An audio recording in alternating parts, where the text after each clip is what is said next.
Okay, so this is the doubt session. पिछली class में हम लोगों ने अमीन्स की प्रॉपर्टीज और बायोमॉलिक्यूल्स देखा था। Question is what is glycosidic linkage? Monosaccharides आपस में जब जुड़ते हैं so they can join by forming this ether linkage. Monosaccharides के बीच में जो ईथर लिंकेज पाई जाती है, this ether linkage is called glycosidic linkage. ये ईथर लिंकेज है क्योंकि ये आर टाइप की लिंक है। तो ये मोनोसेकेराइड यूनिट्स को आपस में जोड़ती है। जैसे ये दो मोनोसेकेराइड जुड़कर एक डाइसेकेराइड बना, ऐसे ही ये एक और मान लो मोनोसेकेराइड जुड़ जाता तो ये ट्रेकेराइड बन जाता। ऐसे जुड़ते जाते तो ये पॉलीसेकेराइड बन जाता। ये एक ग्लाइकोसिडिक लिंकेज है, ये एक दूसरी ग्लाइकोसिडिक लिंकेज है। इस ग्लूकोज यूनिट का फर्स्ट कार्बन और इसका फोर्थ कार्बन इन्वॉल्व है बॉन्डिंग में। इसके फर्स्ट कार्बन का OH और इसके फोर्थ कार्बन का OH इन्वॉल्व था, तो इसको 1,4 ग्लाइकोसिडिक लिंकेज कहेंगे। लेकिन जिसका एनोमेरिक कार्बन था चूंकि ये और उसमें OH नीचे है, तो इसको अल्फा 1,4 ग्लाइकोसिडिक लिंकेज कहेंगे। दोनों के एनोमेरिक कार्बन होते तो फिर दोनों को अल्फा या बीटा बताने पड़ते।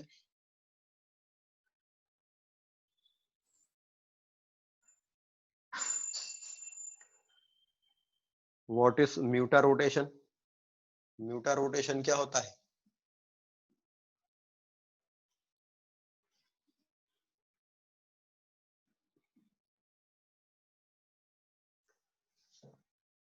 ग्लूकोज का जो अल्फा एनोमर होता है, इसका specific of rotation plus 112 degree होता है। ग्लूकोज का जो बीटा एनोमर होता है, इसका स्पेसिफिक रोटेशन प्लस 19 डिग्री होता है। In an aqueous solution alpha form and beta form remains in equilibrium with each other. तो इन दोनों का कंबाइंड रोटेशन 52.5 डिग्री क्लॉकवाइज होता है।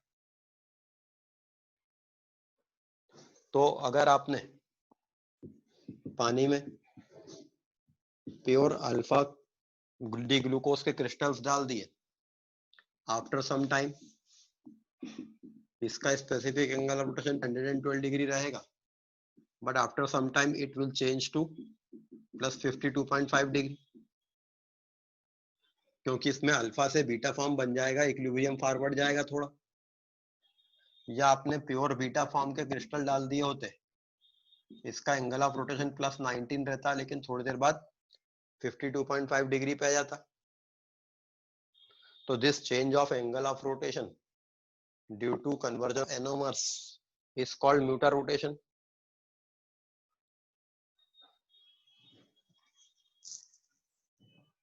Objective level 2 amines 15, 10 and 3।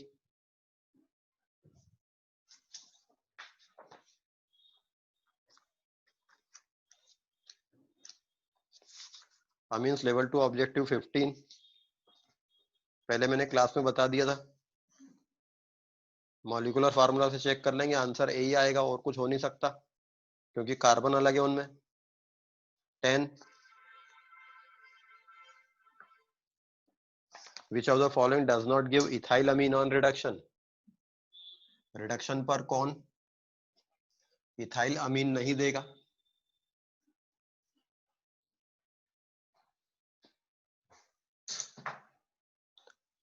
Methyl cyanide,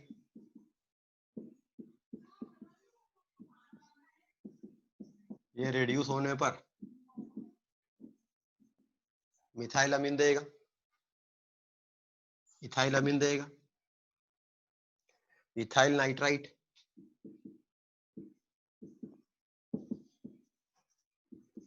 ये रिड्यूस होने पर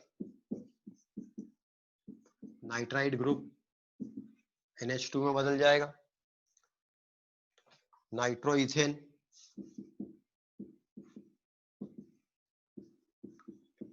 इसके रिडक्शन पर भी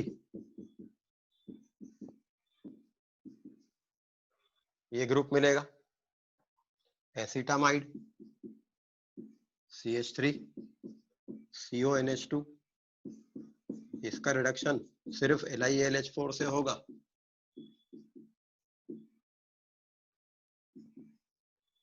तो इससे भी इथाइलअमीन मिलेगा।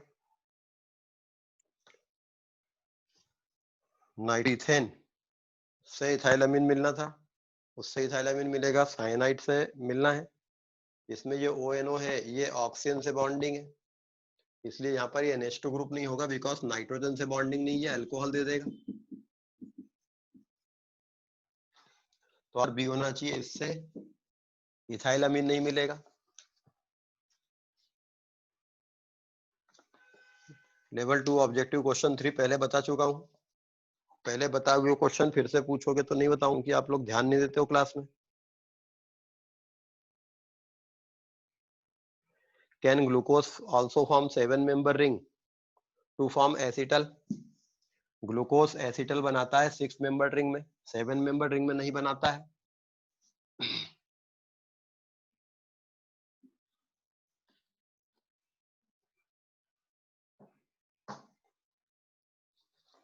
Amines objective level 1 14,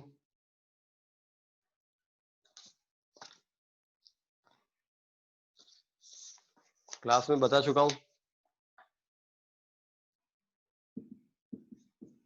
HCO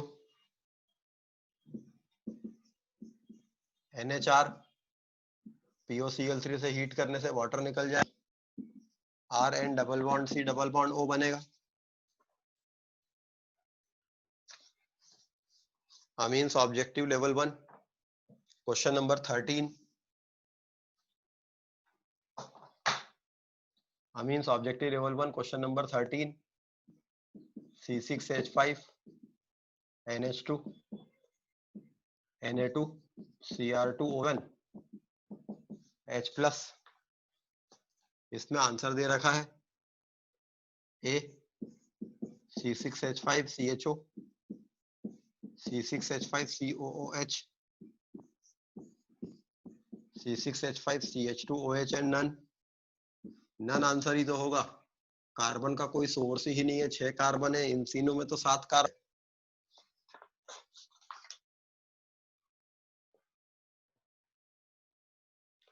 Which of the following is the sweetest? Glucose, fructose, maltose, galactose. Fructose is the sweetest sugar. Naturally occurring sugar में फ्रक्टोज से स्वीट होती है, तो आंसर होगा फ्रक्टोज।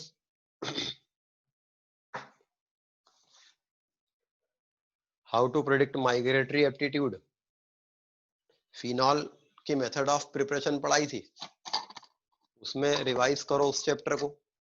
फिनॉल की method of preparation cumene hydroperoxide से। Electron देने group benzene पे लगे होंगे तो उसका माइग्रेटरी एप्टीट्यूड ज्यादा होगा, इलेक्ट्रॉन खींचने वाले ग्रुप लगेंगे तो माइग्रेटरी एप्टीट्यूड कम होगा। व्हाट इज स्कोप इलिमिनेशन, उसको बाद में बताऊंगा।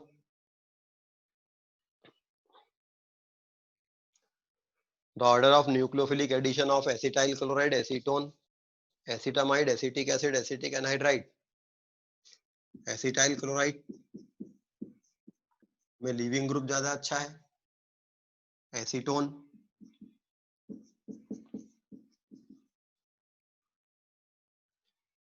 एसिडमाइड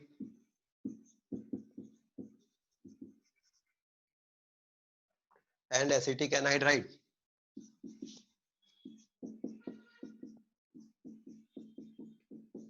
इनमें सबसे ज्यादा फास्टर रेट से रिएक्शन करेगा लीविंग ग्रुप बहुत अच्छा, उसके बाद ये करेगा, सबसे कम ये करेगा, फिर ये करेगा।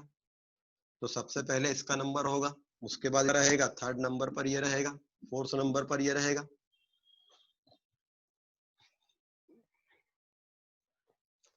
Amines objective 2 level 2,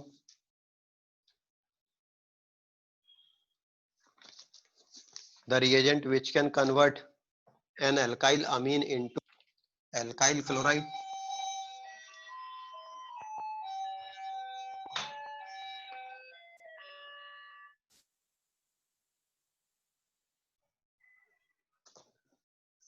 Objective.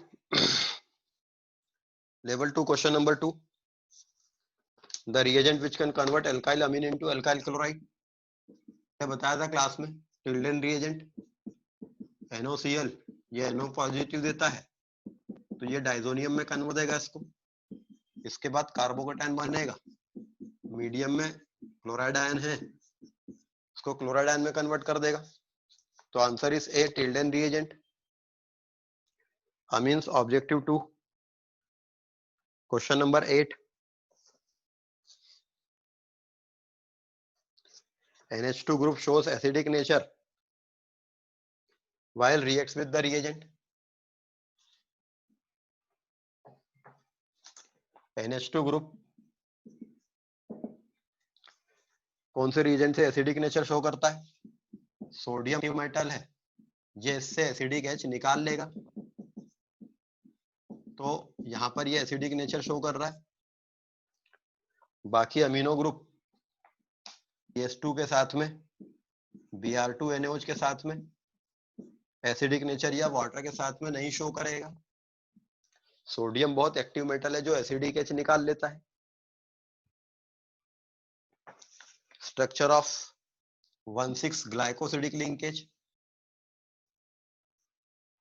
1,6 glycosidic linkage का स्ट्रक्चर 1 तो एक ग्लूकोज का फर्स्ट कार्बन और दूसरे का 6th कार्बन का OH,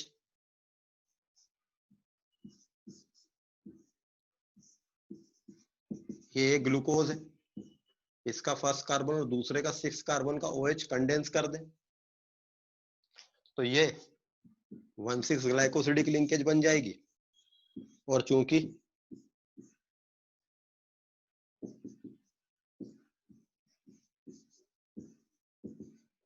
ये 1 और ये 6 है और चूंकि ये अल्फा एनोमर है तो फिर ये अल्फा 1,6 ग्लाइकोसिडिक लिंकेज बोलेंगे इसको। Amines objective level 1 question number 12 and 13 दोनों बता चुका हूं पहले। What is crystalline and amorphous? Crystalline substance क्या होते हैं, अमॉर्फस क्या होते हैं? क्रिस्टलाइन सब्सटेंस में कॉन्स्टिट्यूएंट पार्टिकल्स का regular long range ordered arrangement रहता है, इनके sharp melting point boiling point होते हैं। एमॉर्फस सब्सटेंस जैसे ग्लास, उसमें पार्टिकल्स रेंडमली अरेंज रहते हैं और इनके मेल्टिंग पॉइंट शार्प नहीं रहते।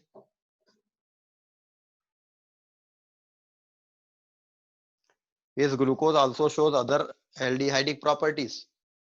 अगली क्लास में ग्लूकोज की केमिकल प्रॉपर्टीज देखेंगे, उसमें देखेंगे कि ग्लूकोज एल्डिहाइड्स की कौन कौन सी प्रॉपर्टी शो करता है। Amines objective level 1 question number 14 15 बता चुका हूं। Amines subjective 2 question number 6, subjective level 2 question number 6। Two compounds in B, each containing carbon 63%, hydrogen 5.96%, nitrogen 9.26%. They both gives benzoic acid on oxidation.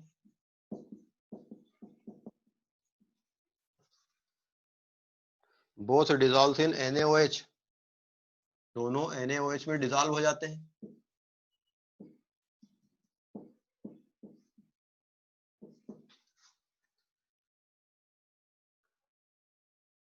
With a red coloration on reduction,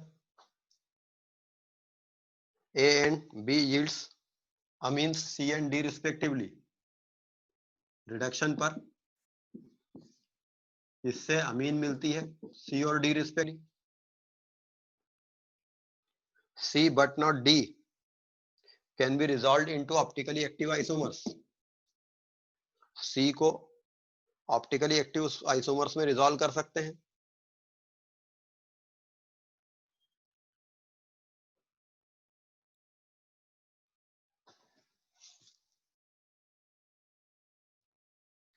what are A and B?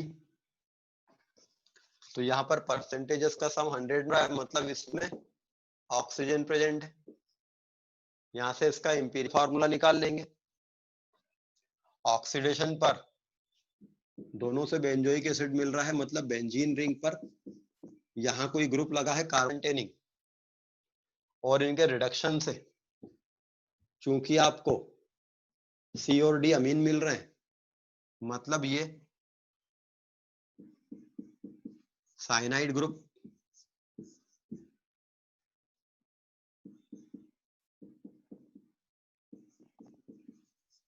एक तो ये रख ले, मगर इसको oxygen इसमें present नहीं है। NaOH में ये डिसॉल्व हो रहा है। Two compounds A and B containing carbon, hydrogen and nitrogen gives a benzoic acid on oxidation. Both dissolves in NaOH with red coloration.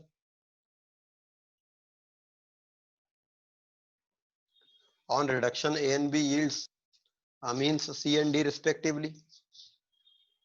C but not D can be resolved into optical active isomers.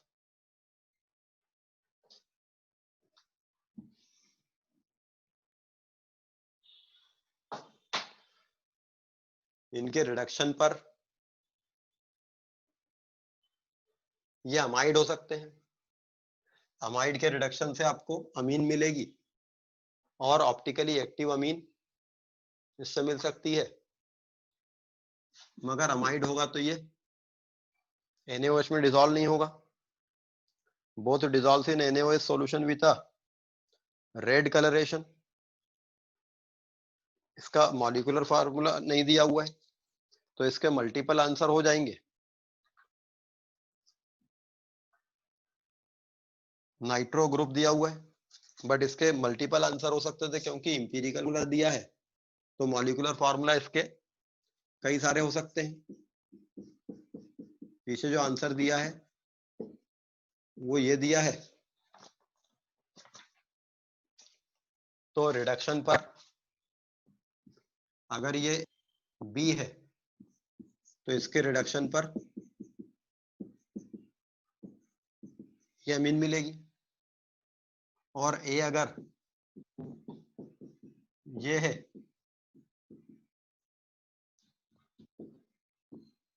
तो इसके reduction ये अमीन मिलेगी। ये optically active है तो ये है, ये डी है। एंड नाइट्रो कंपाउंड इतना एसिडिक होता है कि ये इस हाइड्रोजन को एसिडिक कर देता है, जिसके कारण इस एसिडिक हाइड्रोजन के कारण ये NaOH में डिसॉल्व हो जाएगा। मगर इस कंपाउंड का मॉलिक्यूलर फार्मूला भी देना चाहिए था, वरना हम कार्बन की चेन को बदल भी सकते हैं और इसके मल्टीपल आंसर दे सकते हैं।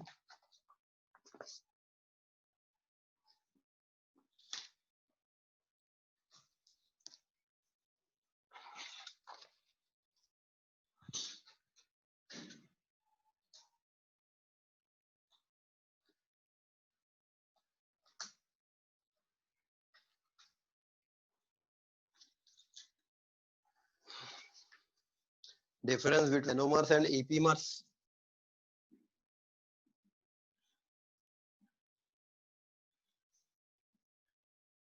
एनोमर्स और ईपीमर्स में डिफरेंस,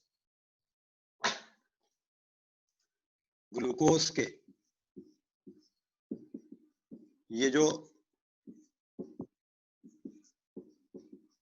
ग्लूकोज का ये जो 4 ईपीमर है, ग्लूकोज से ये 4th कार्बन पे कॉन्फ़िगरेशन में डिफर कर रहा है। ये ग्लूकोज का 4 ईपीमर है। दिस इज गैलेक्टोज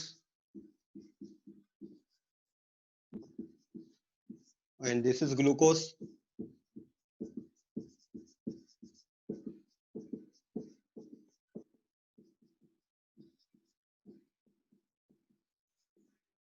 ये दोनों आपस में कन्वर्ट नहीं होंगे बिना किसी केमिकल प्रोसीजर के, तो ये ईपीमर है।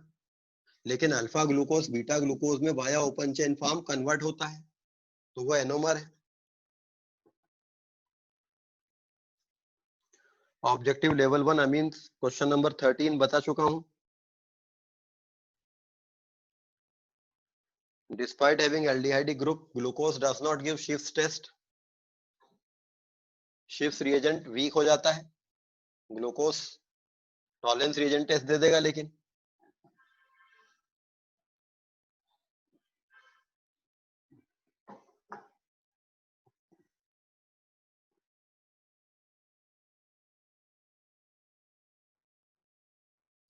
angle of rotation of alpha and beta are both positive. Why do they do not add up in a mixture of alpha and beta and cause 130 degree? आपने 1 मोल ग्लूकोज लिया, इसका रोटेशन है 1 मोल, आपने alpha glucose लिया, उसका कुछ rotation है beta glucose लिया, angle of rotation add up हो जाएगा, लेकिन ग्लूकोज 2 मोल हो जाएगा। हम उस फाइनल सॉल्यूशन का स्पेसिफिक एंगल ऑफ रोटेशन बता रहे हैं, मतलब पाम ऑफ द सब्सटेंस, तो एवरेज तो करना पड़ेगा, फिर से डिवाइड करना पड़ेगा, अमाउंट भी तो बढ़ जाएगा।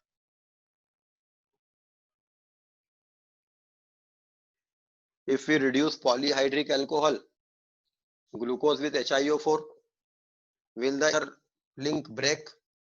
ग्लूकोज में ईथर लिंक होती है, वो तो डाइसैकेराइड्स में होती है, पहले हाइड्रोलिसिस करना पड़ेगा। Is there any possibility of rearrangement when anion is formed in Clemmensen reduction? Clemmensen reduction में कार्बन आयन बनता है, कार्बन आयन वैसे भी रीअरेंजमेंट नहीं करता है, तो वहां कोई रीअरेंजमेंट की पॉसिबिलिटी नहीं है। Can polysaccharide give oligosaccharide on hydrolysis? हाँ, ऐसा होता है। अगर आपको अल्कोहल की मेथड ऑफ प्रिपरेशन फर्मेंटेशन याद हो, तो स्टार्च जो कि ग्लूकोज की एक लंबी चेन थी, इस पर डायस्टेस एंजाइम जो मिनेटिंग बार्ली सीड से निकलता है, वो इनको माल्टोस में कन्वर्ट कर देता है, 2-2 ग्लूकोज की यूनिट्स में। तो यहाँ एक पॉलीसेकेराइड टूटकर ओलिगोसेकेराइड बन रहा है।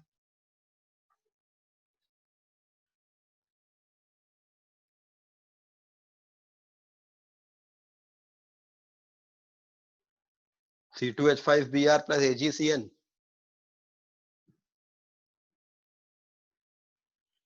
क्लास में पढ़ाई हुई रिएक्शन एज इट इज पूछ लेते हो, तो इससे अच्छा क्लास का लेक्चर ही रिवाइज कर लिया करो। क्लास में जो रिएक्शंस पढ़ाई हुई है उनको आप लोग डायरेक्ट ऐसे की ऐसे पूछ लेते हो। सिल्वर साइनाइड के साथ में एल्किल हैलाइड आइसोसाइनाइड देती है, पोटेशियम साइनाइड होता तो एल्किल साइनाइड मिलता। Why C6H5COO C2H5 cannot undergo self Claisen condensation? C6H5 COO C2H5 ये सेल्फ क्लेजन कंडेंसेशन क्यों नहीं देता है? रिएक्शन का मैकेनिज्म अगर देखो ध्यान से तो खुद ही आंसर पता लग जाता है कि ऐसा क्यों नहीं करता है ये। अबे इसके पास में अल्फा एच कहाँ है C double bond O group के रिस्पेक्ट में, एसिडिक एच कहाँ है? रिएक्शन की जो शुरुआत होती है इस C double bond O group के रिस्पेक्ट में, यहाँ अल्फा एच बेस निकाल के लेके जाता था, वो तो है ही नहीं इसके पास।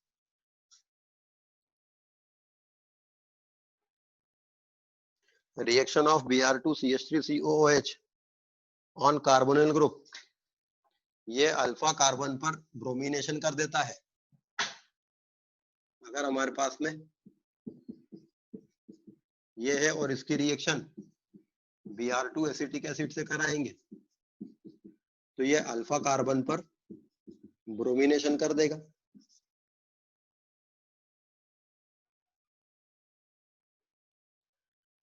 Means JEE pattern question number 3 and 4,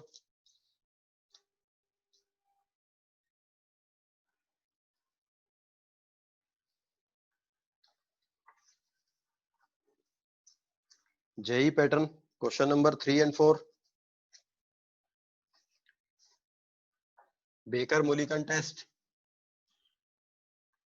is used to detect the presence of nitro group. Answer होगा B. Fourth question, tertiary amines with different alkyl group has a chiral nitrogen atom still is optically inactive. बताया तो था umbrella effect. ये nitrogen पे umbrella effect होता है और ये अपने एनेंटियोमर में कन्वर्ट हो जाता है.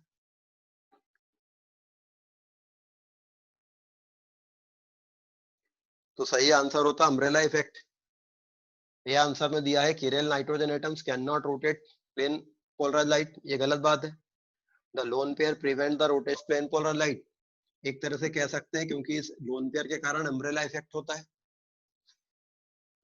आंसर नन ऑफ दीज भी हो सकता है क्योंकि बहुत प्रॉपर आंसर नहीं दिया है इसका.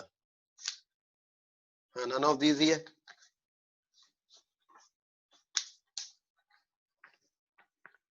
Question number 12 JEE pattern amines.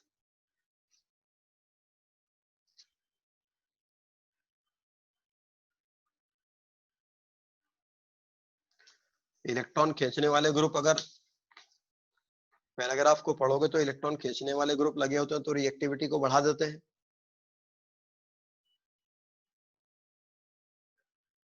Is starch a continuous glycosidic linkage of glucose molecule. हाँ सही बात है. अगली क्लास में स्टार्च का स्ट्रक्चर पढ़ेंगे हम. तान्या साहू, अभी मैंने 10 मिनट पहले बताया म्यूटर रोटेशन क्या होता है. अब आप फिर पूछ रहे हो म्यूटर रोटेशन. किसी ने क्वेश्चन पूछा है तो उसको सुनो ना. What is the structure of aryl ammonium ion. Aryl ammonium ion, aryl मतलब एरोमेटिक रिंग, अमोनियम आयन ये, तो ये एराइल अमोनियम आयन हो गया. How to convert benzamide into nitrobenzene. Benzamide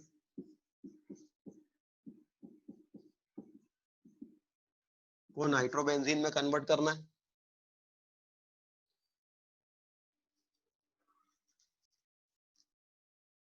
Hopman bromamide reaction करा ले तो एक कार्बन कम हो जाएगा. उसके बाद इसको डाइजोनियम बना के हटा दे.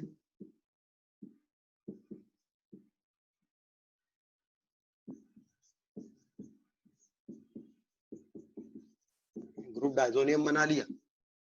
उसके बाद इसको NaNO2 से रिएक्शन करा दे तो ये नाइट्रोबेंजीन में कन्वर्ट हो जाएगा.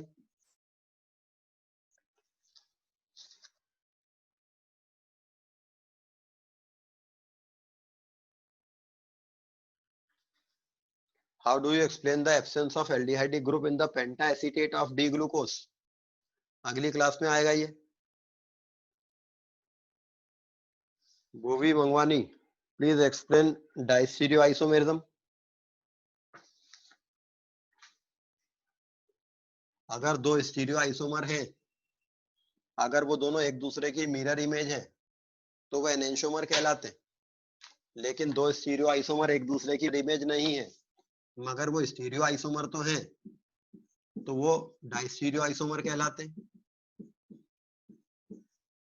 ये मॉलिक्यूल और ये मॉलिक्यूल एक दूसरे के स्टीरियो आइसोमर हैं बट एक दूसरे के मिरर इमेज नहीं है. ये डाइस्टीरियो आइसोमर है.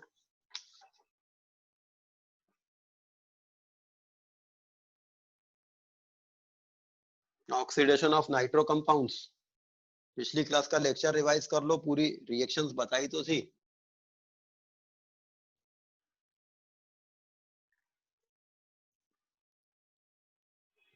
Thus Bayer reagent only gives black precipitate with alkene, not with other functional group. Bayer's reagent cold alkaline KMnO4 है तो ये एल्कीन को एल्काइन को डिकलराइज होगा उनसे या कोई और सब्सटेंस जिसको ये ऑक्सीडाइज कर सकता हो क्योंकि इसका काम है ऑक्सीडाइज करना. तो इवन ये KMnO4 वगैरह से अल्कोहल से भी कर सकता है रिएक्शन.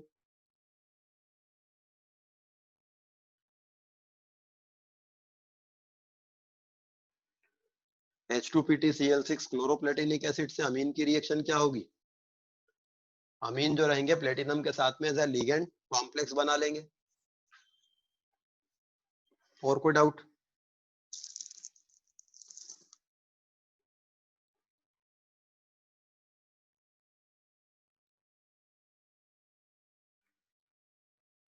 चलिए नेक्स्ट क्लास में आगे पढ़ेंगे बायोमॉलिक्यूल।